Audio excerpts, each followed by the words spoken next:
என்னோடய வீடியோ பார்க்குற எல்லாருக்குமே ரொம்ப ரொம்ப நன்றி. இன்றைக்கி ஒரு ஈவினிங் தான் வீடியோ எடுக்க ஸ்டார்ட் பண்ணேன். ரொம்ப நாளாச்சு லாங் வீடியோலாம் கவர் பண்ணி. டிலே ஆகிறதே வேறு ரீசன் ஒன்றும் இல்லை, நம்ம கொஞ்சம் சோம்பேறி ஆகிடும்ல, அதனால தான். ஆனாலும் உங்களோட எல்லாம் கமெண்ட் பார்க்கும்போது கொஞ்சம் எனர்ஜெட்டிக்கும் ஆகிடும். சரி, நம்ம ரெகுலராக போடணும் அப்படின்னெல்லாம் நினைக்கும். எடிட் பண்ணுறதுக்கு ஒரு சில சமயம் டைமும் கிடைக்கிறதில்ல. காலையிலே சமையலெல்லாம் முடித்து ஹஸ்பண்டும் பையனும் எல்லாம் வேலைக்கு போயிருந்தாங்க. அவங்க எல்லாம் ஒரு 12 மணிக்கு மேலே தான் நைட்டில் வருவாங்க. நானும் என்னோடய பிள்ளைங்களும் மட்டும்தான். ரொம்ப போரிங் ஆகிடும்ல. ஸோ அதனால் நான் ஏதாச்சும் ஒரு க்ளீனிங் எல்லாம் பண்ணிகிட்டு இருந்தீங்கன்னா நம்ம வீடும் கொஞ்சம் நீட்டாக இருக்கும், அதே மாதிரி டீப் க்ளீனிங்கும் இருக்காது. ஸோ இன்றைக்கி இந்த பேண்ட்ரி ஏரியா எல்லாமே கொஞ்சம் க்ளீன் பண்ணி விட்டுட்டு ஈவினிங் தான் நான் எப்போதுமே முன்னிலெல்லாம் வாதிலெல்லாம் திறந்து பிள்ளைங்களுக்கெல்லாம் கொஞ்சம் நேரம் வெளியில் விளையாடுறதுக்கெல்லாம் விடுவாங்க. அவங்க வீட்டுள்ளுக்கே தான் இருப்பாங்க. நான் வந்தால் மட்டும்தான் வெளியில் உட்காந்துருந்து இந்த மாதிரி பார்க்குறது. ஸோ நானும் கொஞ்சம் நேரம் ஷூ கேபினெட் எல்லாம் கொஞ்சம் நீட்டாக்கிட்டு வெளியில் கூட்டியெல்லாம் விட்டுட்டு இருந்தேன். டெய்லி எல்லாம் கழுகுறதெல்லாம் இல்லை, வாரத்துக்கு 2 முறை தான் நல்ல சோப்பெல்லாம் போட்டு வாஷ் பண்ணுவேன். இப்போ மழையும் இடையில பெய்யனனால நல்ல வெதரும் சூப்பராக இருக்குது. ஈவினிங் ரொம்ப சூடெல்லாம் இல்லை. ஸோ நேற்று அப்படியே முடிஞ்சு. இது நான் மறுநாளைக்கு காலையில் எடுத்தது தான். இன்றைக்கி பூரி செய்கிறதுக்கு கறி வைக்கலான்னு சொல்லிட்டு பாசிப்பயிறு 1 கப்பு, துவரம்பருப்பு 1 கப்பு, ரெண்டுமே வாஷ் பண்ணி அது கொஞ்சம் நேரம் ப்ரெஷர் குக்கரில் சோக் பண்ண வச்சுட்டேன். இது பார்க்கும்போது பருப்பு கெட்டு போயிடுச்சுன்னு நினச்சேன். ஆனாலும் தண்ணி ஏதோ பெட்டு போல் உருண்டையாக இருந்தது. ஸோ அதனே ஊற வச்சுட்டு கொஞ்சம் க்ரோசரிஸ் எல்லாம் நம்ம திரும்ப ரீஸ்டாக் எல்லாம் பண்ணி வைக்கும்ல, அந்த மாதிரி தான் செஞ்சுட்டு இருந்தேன். நான் பருப்பு எல்லாமே வாங்கின பேக்கெட்டோடே ஃப்ரிட்ஜில் தான் வச்சுருப்பேன். ரெகுலராக நம்ம பருப்பு கறியெல்லாம் வைக்காததுனால வெளியில் வச்சுட்டிங்கன்னா வீணாகவும் போயிடும். ஃப்ரிட்ஜில் பாட்டிலில் போட்டு வச்சுட்டிங்கன்னா ஸ்பேஸ் ரொம்ப வேஸ்ட் ஆகிடும். அதனால் இந்த மாதிரி வெஜிடபிள் பாக்ஸிலே போட்டுடுவேன். வெந்தயக்கீரையும் நான் நிறைய யூஸ் பண்ணுவேன். ஸோ அதெல்லாமே முடிஞ்சிடுச்சு. ஸோ காலையில் கொஞ்சம் ஏர்லியாகவே எழுந்திரிச்சதுனால எல்லோரும் தூக்கம், நான் மட்டும் என்ன செய்யணும்னு தெரியல. அதனால் இதெல்லாமே ரீஸ்டாக் எல்லாம் பண்ணிகிட்டு இருந்தேன்.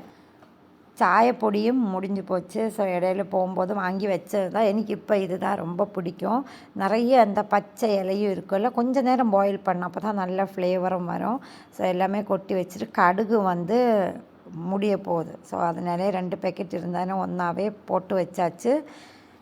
இனிமேல் தான் சமைக்கிறதுக்காக எல்லாமே ப்ரிப்பேர் பண்ணணும். இன்றைக்கி பூரி செய்கிறதுக்கு மாவெல்லாம் ரெடி பண்ணோம். 1-2 பேர் கமெண்டில் எனக்கு மாவு செய்கிறது காட்டி கொடுக்க சொல்லியிருந்தீங்க. சரி, அதனால் நம்ம மெஷர்மெண்ட்டோட காட்டலாம்னு சொல்லிட்டு இதெல்லாமே கொஞ்சம் நீட்டாக எடுத்து வச்சுக்கிட்டேன். எனக்கு சாஃப்ட்லான் எல்லாம் பேக்கெட்டில் வாங்கினாலும் கொஞ்சம் பாட்டிலில் போட்டுட்டு நம்ம வாஷிங் மிஷினில் பாக்ஸில் போடுறதுக்கு ஈஸியாக இருக்கும். ஸோ அதுவும் எல்லாம் ரீஃபில் பண்ணி வச்சுக்கிட்டேன். சப்பாத்தி இல்லைன்னா பூரிக்கு எல்லாமே நான் மைதா மாவெல்லாம் மிக்ஸ் பண்ண மாட்டேன், வெறும் ஆட்டா மாவு மட்டும்தான். அதுவும் இப்போல்லாம் ஆஷிர்வாத் இல்லாட்டினா பில்ஸ்பரி அந்த மாதிரி வாங்குவேன். நான் இன்றைக்கி 2 கப்பில் தான் செய்கிறேன். அதுக்கு ஒரு 3/4 கப்பு தண்ணி தான் தேவைப்படும். நான் 1 கப் அளவுக்கு எடுத்து வச்சுட்டு அதில் கொஞ்சமாக உப்பு, எண்ணெய், நான் பூரி செய்யணுனால சீனி கொஞ்சம் போடுவேன். அப்போ நல்ல ஒரு கலர் கிடைக்கும். அதெல்லாமே சேர்த்து நல்லா மிக்ஸ் பண்ணுங்கள். இந்த 3/4 கப்பு தண்ணி ஒன்றா சேர்க்காமல் நான் ஒரு 1/2 கப்பும் கொஞ்சம் கூட சேர்த்துட்டு 2 கப்பு மாவியும் கொஞ்சமாக எடுத்து நல்ல பேஸ்ட்டு மாதிரி ஆக்கிடணும். அதுக்கப்புறம் நம்ம பேலன்ஸ் மாவு போட்டு கிண்டுனிங்கன்னா கரெக்டாக இருக்கும். மாவு சில சமயம் பழையதாக இருந்துச்சுன்னா உங்களுக்கு 2 கப்பு கோதுமை மாவுக்கு 1 கப் அளவுக்கெல்லாம் தண்ணி தேவைப்படும். இது புது மாவு போல் இருக்குது. நான் 3/4 கப்பு தண்ணி எடுத்தது 2 கப்பு மாவுக்கு கரெக்டாக இருந்தது. இது கொஞ்சம் நேரம் நம்ம மிக்ஸ் பண்ணிவிட்டு கவர் பண்ணி வச்சுட்டு திரும்ப ஒரு தடவை நல்லா நம்ம தேய்ச்சி விட்டுட்டிங்கன்னா நல்லா சாஃப்டாக வரும். மாவு எந்த அளவுக்கு நம்ம சாஃப்டாக மிக்ஸ் பண்ணுமோ அப்படி தான் நம்ம செய்கிற பூரி நல்ல டேஸ்ட்டாக இருக்கும். அதுக்குன்னு சொல்லிட்டு ரொம்ப லூஸாக நம்ம மிக்ஸ் பண்ணி வச்சிட்டிங்கன்னா மாவு ரொம்பவே தட்டிட்டு பரத்துற மாதிரி இருக்கும். அப்போ பொரிக்கும்போது நல்லா வராது. ஸோ நான் இது சின்ன சின்ன உருண்டைகளாக ஆக்கிட்டு திரும்பவும் கவர் பண்ணி வச்சுக்கிட்டு கொஞ்சம் நேரம் தண்ணி சேர்த்து ஊற வச்சதுனால இனிமேல் ப்ரெஷர் குக்கரில் போட்டுட்டிங்கன்னா ஈஸியாக வெந்துடும். பருப்பில் வந்து நான் மஞ்சத்தூள் 2 டீஸ்பூன் அளவுக்கு சாம்பார் பவுடர், உப்பு, கொஞ்சம் ஆயில் எல்லாமே சேர்த்து 4லேருந்து 5 விசில் வர வரைக்கும் வேக விடணும். அப்போ தான் நல்லா சாஃப்டாக வரும். ரொம்ப தண்ணி எல்லாம் வைக்கல.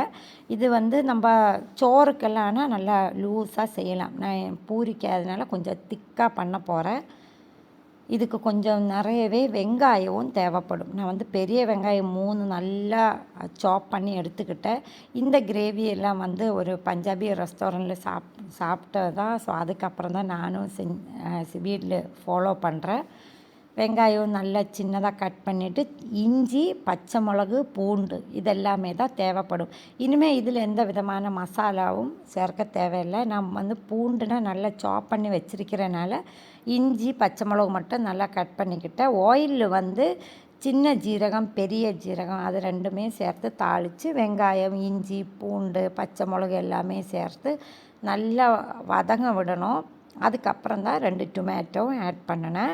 இது நல்லா குழஞ்சதுக்கப்புறம் நம்ம வேக வச்சுருக்கோம்ல இந்த பருப்பு, இதுவும் சேர்த்து நம்ம அப்படியே கொஞ்சம் தண்ணியும் சேர்த்து வேக வச்சு எடுத்துக்கலாம். நான் வந்து கொஞ்சமாக ஃப்ரெஷ் மில்க்கும் ஆட் பண்ணேன். டேஸ்ட்டும் நல்லாயிருக்கும், கலரும் கொஞ்சம் நல்லா பிரைட்டாக இருக்கும்ல, அதுக்காகத்தான். கடைசியில் கொஞ்சம் மல்லி இலை, இவ்வளவு தான். ரொம்ப சிம்பிளான கறி, ஆனால் டேஸ்ட்டு ரொம்பவே நல்லாயிருக்கும். 2 பருப்பும் கலர்ந்து செய்யும்போது ரொம்ப டேஸ்ட்டு தான். நீங்கள் வந்து நெய் கூட போட்டு இன்னும் தாளிச்செல்லாம் சேர்த்துக்கலாம். நான் அப்படியே எடுக்க போகிறேன். சட்டியிலேருந்து திரும்பவும் ப்ரெஷர் குக்கரில் ஆக்கி அப்படியே கவர் பண்ணி வச்சுக்கிட்டேன். பூரியில மாவு ஒன்று தான் நம்ம கை வச்சு இப்படி தேய்க்கும்போது இப்படி நல்லா சாஃப்டாக வரணும். முதல்ல எடுக்கிற மாவு தான். அதுக்கப்புறம் வந்து நிறைய மாவு தடவாமல் இப்படியே நீங்கள் திருப்பி போட்டு ரொம்ப ப்ரெஸ் பண்ணாமல் பரத்தினாலே போதும். ரெகுலராக பூரி, சப்பாத்தி எல்லாம் செய்யணவங்களுக்கு இதெல்லாம் ரொம்ப சுலபந்தான். நான் இப்போ வந்து சொன்னது தடவை செய்கிறவங்க இல்லாட்டினா உங்களுக்கு இதெல்லாம் செய்கிறதுக்கு பெர்ஃபெக்டாக வரல, அவங்களுக்காக உள்ள வீடியோ மட்டும்தான். மற்றவங்கெல்லாம் தப்பாக நினைக்காதீங்க. இந்த மாதிரி பூரியெல்லாம் செய்யும்போது இந்த பிடிக்கிறதெல்லாம் யூஸ் பண்ணாதீங்க. அப்படி ஓட்டை விழுந்துருச்சுன்னா கண்டிப்பாக பூரி வந்து பொங்கி வராது. இந்த மாதிரி கரண்டி தான் எடுக்கணும். அதுவும் ஃபஸ்ட்டில் பூரி எப்போ செஞ்சாலும் சில சமயம்லாம் எனக்கு வந்து பொங்கி வராது. பேலன்ஸ் எல்லாமே கரெக்டாக நல்லா புஃப்னு வந்துடும். அது வந்து எண்ணெய் வந்து நல்லா சூடாக இருக்கணும். நீங்கள் வந்து மீடியம் ஹீட்டிலே வைக்கக்கூடாது, ஹை ஹீட்டில் இருக்கணும். அதனால தான் எல்லா பூரியும் பரத்தி வச்சதுக்கப்புறம் தான் நான் வந்து சுடுறதுக்கு ஸ்டார்ட் பண்ணுவேன். அதுவும் வந்து ஒரு தட்டில் ஆக்கி பக்கத்துலேயே வச்சிருக்கேன் எடுத்து போடுறதுக்கு. இடையில வந்து ரொம்ப சூடாக இருந்துச்சுன்னா மட்டும்தான் ஹீட்டு கொஞ்சம் அட்ஜஸ்ட் பண்ணுவேன். நான் எல்லோரும் சாப்பிட்றதுக்கு வரும்போது தான் பூரியும் ரெடி பண்ணினேன். நல்லா சாஃப்டாக இருக்கும். இந்த கிரேவி வந்து நீங்கள் சப்பாத்திக்கு கூடயும் வச்சு சாப்பிட்லாம், ரொம்பவே நல்லாயிருக்கும். நான் இன்றைக்கி டின்னருக்காக கொஞ்சம் தண்ணி கூட அதில் மிக்ஸ் பண்ணி நல்லா பாயில் ஆக்கிட்டு முட்டை எல்லாம் ஆம்லேட் பண்ணி தான் சாப்பிட்ருந்தோம். இந்த பூரியும் வந்து கொஞ்சம் கூட ஆயில் வந்து அப்சர்வாகவே இருக்காது. ஸோ அதனால் நம்ம சாப்பிட்டுட்டு நெஞ்செரியுமான்னு பயவும் தேவையில்லை. ஸோ ரொம்ப தின்னாகவும் நம்ம தோசையெல்லாம் பிச்சு சாப்பிடுவோம்ல அந்த மாதிரி தான், ரொம்ப ஹார்டாகவே இருக்காது. ரொம்ப ஈஸி தான் செய்கிறதுக்கு. இந்த கறி நீங்கள் செஞ்சு பாருங்கள். இன்றைக்குள்ள வீடியோ உங்களுக்கு யூஸ்ஃபுல்லாக இருக்கா இல்லையான்னு கமெண்டில் சொல்லுங்கள். இதெல்லாம் நல்லா பர்ஃபெக்டாக வரும் அப்படின்னாலும் கண்டிப்பாக மன்னிச்சுக்கோங்க. இந்த வீடியோ பிடிச்சிருந்தீங்கன்னா ஒரு லைக்கும் போடுங்க.